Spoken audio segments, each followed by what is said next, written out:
In the annals of international diplomacy, few events have been as unexpectedly theatrical as the recent confrontation between U.S. President Donald Trump and Ukrainian President Volodymyr Zelensky at the White House.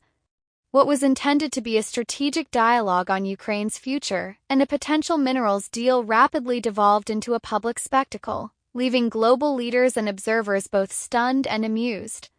The stage was set for a high-stakes meeting in the Oval Office, with President Zelensky visiting Washington to discuss a partnership concerning Ukraine's rich reserves of rare earth minerals. This deal was envisioned to bolster Ukraine's economy and provide the U.S. with valuable resources, potentially recouping some of the extensive aid the U.S. had extended to Ukraine during its ongoing conflict with Russia. However, as the cameras rolled and the world watched, the atmosphere grew tense. President Trump, known for his unfiltered candor, began the meeting with a tone that oscillated between assertiveness and impatience. He expressed frustration, suggesting that Ukraine had not shown sufficient appreciation for the support it had received from the U.S. "We've given a lot, and frankly we haven't seen much in return," Trump remarked, his expression a mix of exasperation and expectation. President Zelensky, maintaining his composure, responded with a measured tone. "Mr. President, the Ukrainian people are deeply grateful for the assistance. Our resilience on the front lines is a testament to our appreciation and our commitment to shared democratic values." The exchange, however, escalated when Trump demanded a public apology from Zelensky for what he perceived as past slights and a lack of respect.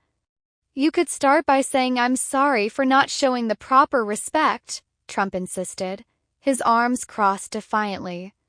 Zelensky, taken aback but resolute, replied, "Apologize? For defending my nation's sovereignty? For standing up to aggression? I will not apologize for protecting my people." The room grew silent, the tension palpable. Vice President J.D. Vance, seated nearby, attempted to interject, suggesting that perhaps a mutual understanding could be reached. However, his efforts were quickly overshadowed by the escalating rhetoric between the two leaders. Trump leaned forward, his face reddening. "Maybe you should come back when you're ready for peace. Right now, it seems like you're just not prepared." Zelensky stood his ground. "Peace? Peace cannot be achieved by yielding to a bully. We seek a just peace, not a surrender." The heated exchange continued, with both leaders raising their voices, each unwavering in their stance. Observers noted that at one point the discussion veered into an almost surreal territory when Trump, in an attempt to lighten the mood, joked about the beautiful minerals in Ukraine, suggesting they could make for a great addition to his hotels. Zelensky, with a wry smile, retorted, "Perhaps, Mr. President, but our minerals are better suited for strengthening our defenses than adorning lobbies." As the confrontation reached its peak, Trump abruptly ended the meeting, instructing Zelensky to leave the White House. "Come back when you're ready to show some gratitude," he declared, waving his hand dismissively. Zelensky, maintaining his dignity, responded, "Gratitude is shown through actions, Mr. President, not through subservience." With that, he exited the Oval Office, leaving behind a room filled with stunned silence and a press corps eager to relay the dramatic encounter to the world. In the aftermath of this diplomatic debacle, international reactions poured in. Australian Prime Minister Anthony Albanese was among the first to address the situation. In a press conference, Albanese expressed unwavering support for Ukraine, emphasizing Australia's commitment to upholding international law and standing against aggression.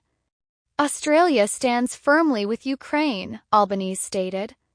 "The Ukrainian people have shown remarkable courage in the face of adversity." While I won't comment on the specifics of the recent meeting between President Trump and President Zelensky, I will say this: Australia's foreign policy is guided by our principles, and we will continue to support Ukraine in its pursuit of peace and sovereignty. When pressed about the potential impact of the Trump-Zelensky confrontation on global alliances, Albanese diplomatically sidestepped direct criticism of President Trump. Instead, he focused on the broader implications of supporting nations under threat. Our commitment to Ukraine is not about any one relationship, it's about standing up for what's right. Bullies must be confronted, and Australia will always choose to stand on the side of justice. The Australian leader's remarks were met with widespread approval, both domestically and internationally. His refusal to be drawn into the drama of the White House confrontation while reaffirming support for Ukraine was seen as a measured and statesmanlike response. Meanwhile, back in Washington, the fallout from the Oval Office showdown continued to reverberate. Political analysts and late-night comedians alike dissected the encounter, with many highlighting the almost farcical nature of the exchange. One satirist quipped, "It was less a diplomatic meeting and more a reality TV reunion special." Cancelled joint press conference, initially scheduled to showcase unity and announce the minerals deal, became another focal point of discussion. White House press secretary, attempting to manage the situation, offered a terse statement. The leaders had a frank and open exchange. The press conference has been postponed to allow for further discussions. In Ukraine, President Zelensky addressed his nation, providing his perspective on the events. "We will not bow to demands that compromise our sovereignty," he declared. "Our gratitude is evident in our unwavering fight for freedom. We seek partnerships based on mutual respect, not coercion." The international community largely rallied behind Zelensky. European leaders issued statements of solidarity, emphasizing the importance of supporting Ukraine against external aggression. Canadian Prime Minister Justin Trudeau remarked, "Democracy and sovereignty are paramount. Ukraine's struggle is a reminder of the values we must uphold." As the dust settled, the proposed minerals deal remained in limbo, overshadowed by the dramatic events in the Oval Office. Analysts speculated on the long-term implications of the confrontation, with some suggesting it could redefine alliances and prompt a re-evaluation of diplomatic strategies. In a twist of irony, merchandise bearing slogans like "Come back when you're ready for peace" and "No apologies for defending sovereignty" began appearing online, turning the diplomatic spat into a viral sensation. Memes flooded social media, with users humorously reimagining the encounter as a heavyweight boxing match or a dramatic soap opera scene. While the world grappled with the serious implications of the leaders' clash, the incident also served as a stark reminder of the unpredictable nature of international relations in the modern era.